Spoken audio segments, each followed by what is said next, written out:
إن الحمد لله نحمده ونستعينه ونستغفره ونستهديه ونعوذ بالله من شرور أنفسنا ومن سيئات أعمالنا من يهد الله فهو المهتد ومن يضلل فلن تجد له وليا مرشدا أشهد أن لا إله إلا الله وحده لا شريك له وأشهد أن محمدا عبده ورسوله أدى الأمانة ونصح الأمة وجاهد في الله حتى أتاه اليقين صلوات الله وسلامه عليه وعلى آله وصحبه ومن تبعهم بإحسان إلى يوم الدين أما بعد فيا عباد الله أوصيكم ونفسي بتقوى الله فقد أمر الله سبحانه وتعالى في كتابه العزيز يا أيها الذين آمنوا اتقوا الله حق تقاته ولا تموتن إلا وأنتم مسلمون. Tunay ng papuri ay para kay Allah subhanahu wa ta'ala. Sa Kanya tayo nagpupuri, nagpapasalamat, humihingi ng tulong. Sa Kanya tayo humihingi ng tawad sa ating mga kasalanan at sa Kanya tayo humihingi ng gabay. Nagpapakupkop tayo kay Allah subhanahu wa ta'ala laban sa ating masasamang gawain at masamang dulot ng ating mga gawa. Sino man Kanyang gabayan ay ito ang tunay na nagabayan at sino man Kanyang iligaw ay wala kayong matatagpuan na sino man na magiging kakampi nito upang ito ay magabayan. Ako'y sumasaksi na walang Diyos na marapat sambahin liban kay Allah ang nag-iisa at walang katambal. At si Propeta Muhammad sallallahu alaihi wasallam ay Kanyang alipin at sugo. Si Propeta Muhammad sallallahu alaihi wasallam na nangaral sa Kanyang umma, tupad sa Kanyang tungkulin at nakibaka sa landas ni Allah hanggang sa Kanyang huling hininga. Ang pagpapala at biyaya ni Allah ay sumakanya sa Kanyang pamilya, mga kasamahan at tagasunod hanggang sa araw ng paghuhukom.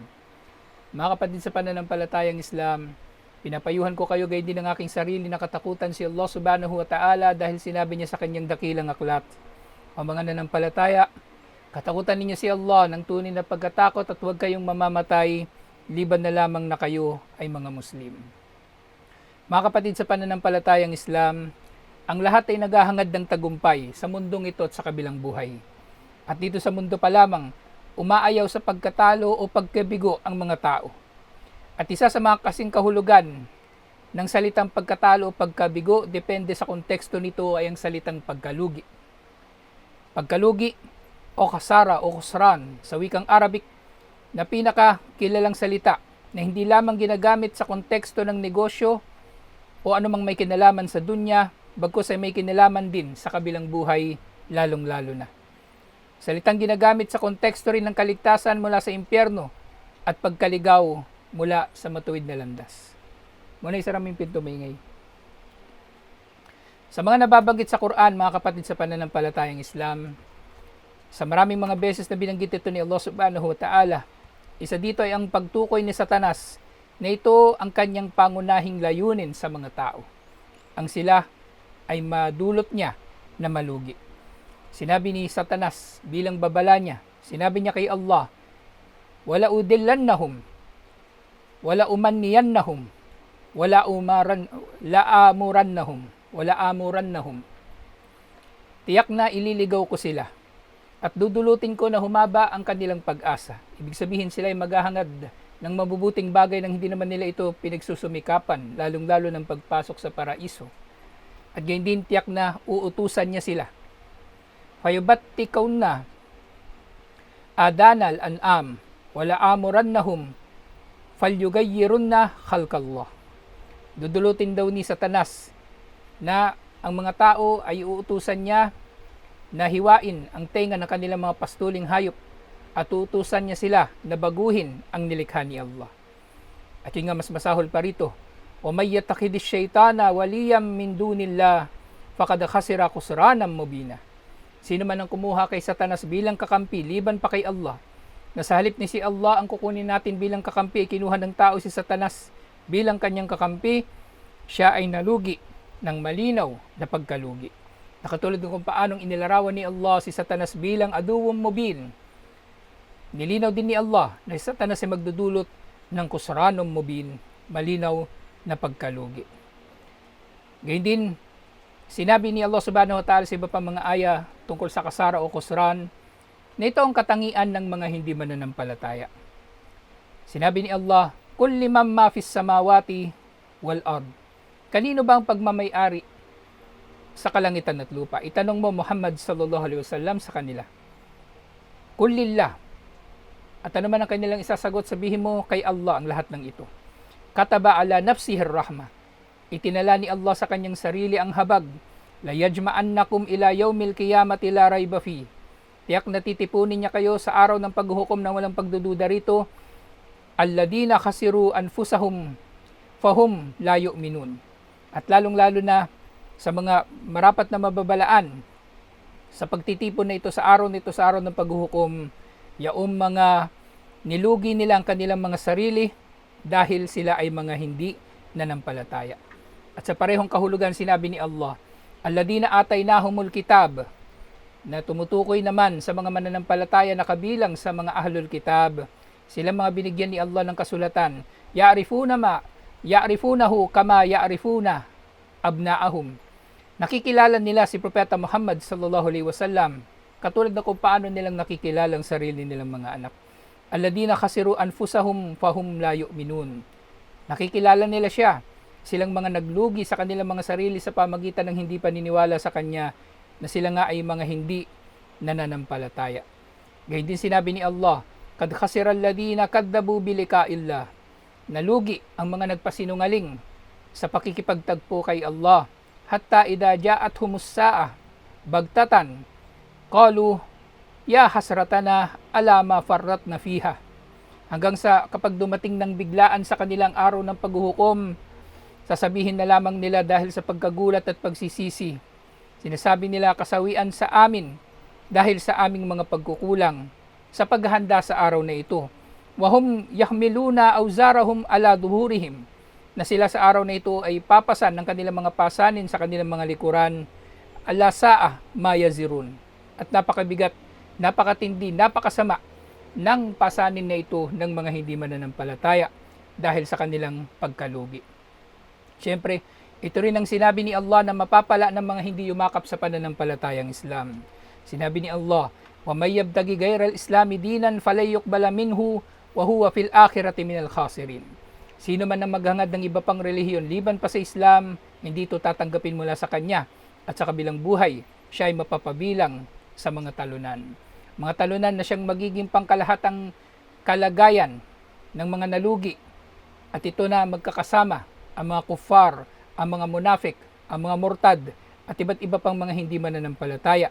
Kaya nga sinabi ni Allah, وَمَنْ كَفَّتْ مَوَازِينُهُ, sino man ang magiging magaan ang kanyang timbangan, na dahil dito ay mapapabilang na rin sa mga malulugi ang maaring Muslim. Muslim sila, oo, subalit nagkukulang sa kanilang mabubuting mga gawain at matimbang pagdating sa kanilang masasamang gawain. Sinasabi ni Allah tungkol sa kanila, فَأُولَٰئِكَ الَّذِينَ خَسِرُوا أَنفُسَهُمْ بِمَا كَانُوا بِآيَاتِنَا يَظْلِمُونَ. Sila yung mga naglugi sa kanilang mga sarili dahil sa kanilang kawalang katarungan sa pagsasakatuparan sa mga aya ni Allah subhanahu wa ta'ala. Na ito nga, ang pagkalugi na madalas na tinukoy dito ay pagkalugi na dinulot ng tao sa kanyang sarili dahil tunay nang nagkakasala, ang una niyang sinisira o ang una niyang winawasak ay ang kanyang sarili, waliyadu billah. Aqulu qawli hadha wastaghfirullah li wa lakum wa lisairil muslimina min kulli dhanbin fastaghfiru innahu huwal ghafurur rahim.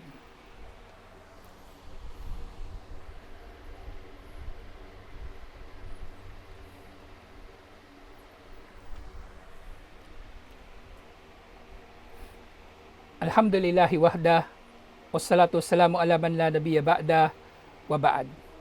Mga kapatid sa pananampalatayang Islam, sa mga hadith naman ay nababanggit din ang ganitong kalagayan ng mga tao. Tinanong minsan ni Propeta Muhammad sallallahu alaihi wasallam ang mga sahaba, atadruna mal muflis? Nalalaman ba ninyo kung sino ang lugi? At ang salitang ginamit dito sa halip na khasara ay ang pagiging muflis, sa kasing kahulugan din ng pagiging lugi. Sabi nila, al-muflisu fina man la dirham lahu wala mata. Ang nalugi na kabilang sa amin ay yung tao na walang pera at wala na siyang baon o panustos. Sinabi ni Propeta Muhammad sallallahu alaihi wasallam, innal muflisa min ummati man ya'ti yawmal qiyamati bisalatin wa siyamin wa zakatin. Tunay nang nalugi sa aking umma. Tinutukoy niya dito na umma ay ang mga Muslim. Tunay nang nalugi na tao ay yung kabilang sa mga Muslim na darating sa araw ng paghuhukom na dala ang kanyang sala, fasting at zaka. Ibig sabihin dala niya ito sa kanyang talaan ng mabubuting mga gawa. Wa ya'ti wa qad syatama hada wa qadhafa hada wa akala mala hada wa safaka dama hada wa daraba hada fayu'ta hada min hasanatihi. Fayu'ti hada min hasanatihi. So ang tunay daw na nalugi ay yung darating sa araw ng paghuhukom na nag-aakala na makukuha niya ang kanyang gantimpala ng sala, pag-aayunod, zaka.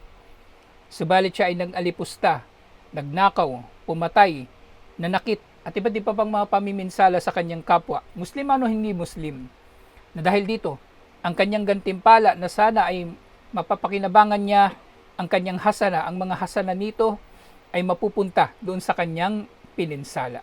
At ganito nga magkakaroon ng kabayaran sa araw ng paghuhukom. Kaya nga, huwag na nating hintayin pa ang araw ng paghuhukom upang pagbayaran ang ating mga pang-aapi na nagawa sa kapwa. Dahil dito pa lamang sa mundo, habang mas madali pa, ay gawin na natin ito, insyaallah. Gawin na natin ang mga ito, insyaallah. Wahada min hasanatihi. Fayu'ti hada min hasanatihi, wahada min hasanatihi, fa in faniyat hasanatuhu qabla an yaqdi ma alayhi ukida min khatayahum faturihat alayhi thumma turiha finnar. So ibibigay niya ng ibibigay ang kanyang mga mabubuting mga gawain. At kapag naubos na ang kanyang mabubuting mga gawain bilang pambayad sa mga tao na siya ay may atraso sa mga ito, ang kanilang mga kasalanan naman ay ibibigay sa kanya. Hanggang sa ang mga kasalanan na ito ay matitipon at magiging dahilan na siya ay maitatapon sa impyerno. Waliyadu billah. Kaya mga kapatid sa pananampalatayang Islam, napakadaling unawain ng hadith na ito dahil kung inuunawa natin ang pagkalugi sa konsepto ng pera, ganito rin ang pagkalugi sa kabilang buhay sa konsepto ng currency na meron sa panahon na yon, ang ating mabubuting mga gawa o hasana. Kaya nga, paramihin natin ang mga ito, inshallah. At huwag tayong maglilin lang, naisipin na natin na marami na tayong nagawang mabuti. Dahil maaring dami ng ating mga nagawang mabuti ay kulang pang pambayad sa ating mga kasalanan. Kaya gayon din, dito pa lamang sa mundo, ay iwasan na natin ang mga api sa kapwa, nang sa gayon inshallah, pakikinabangan natin ng husto ang mga hasana sa kabilang buhay, inshallah.